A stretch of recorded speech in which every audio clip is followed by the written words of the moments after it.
directly enough what our intelligence chiefs say was a deliberate Russian attempt to manipulate our elections in 2016. That is continuing.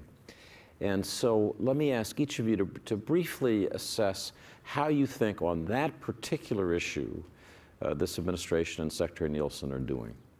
So I would give Secretary Nielsen great credit for accelerating and improving upon the relationships with the state and local officials who are responsible for voting in this country. I mean, let's remember, voting is not a federally administered apparatus in this country. It is rightly in the hands of state and local officials.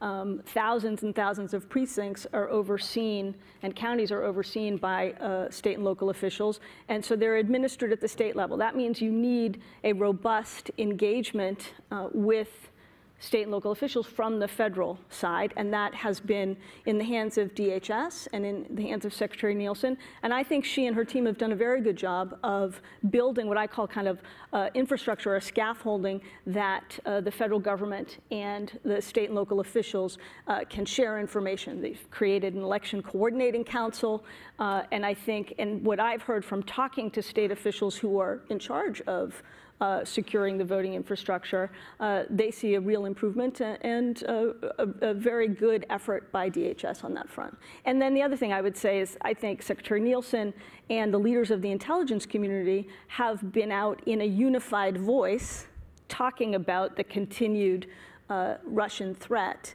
against our elections. I wish it were a more unified voice from the White House as well.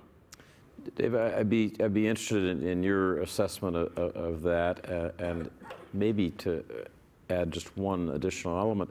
What more you think ought to be done in a period where it appears from everything we read the Russians are being extremely aggressive in the use of these weapons? Well, first of all, I think you also ought to mention what Congress has done in this regard. Obviously, there's been some reservations in the White House about how hard to pursue this, to put it mildly. And Congress says, you know, this is where it's important to remind, I often do with foreign audiences, that their foreign policy in the U.S. isn't just created by the chief executive with the support of Parliament, as is the case in many other countries. Here, Congress very much has an independent voice, and they've been the ones who have pushed the sanctions on Russia, which the president at times has signed reluctantly because otherwise his veto would be overridden. And so good on them for that, I think.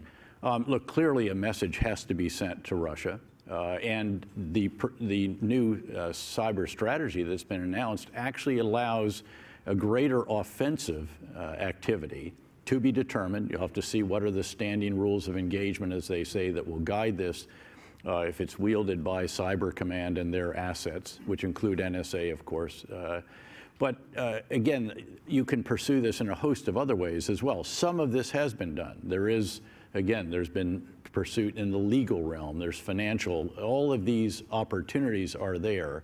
And I think this is actually, it comes back to where it's awfully nice to have a coordinator in the White House who could coordinate all of the activities of all of the different executive branch departments and agencies in having a concerted effort that shows the Russians very clearly that there is going to be a very significant price to pay for trying to undermine our faith in elections and trying to inflame debates as they have sought to do, and as they did quite effectively, actually, in the lead up to the previous election. David, can I say one other thing? I think two areas where I would like to see Congress act, and they have not yet, which is to pass the Secure Elections Act, which inexplicably has not garnered bipartisan support.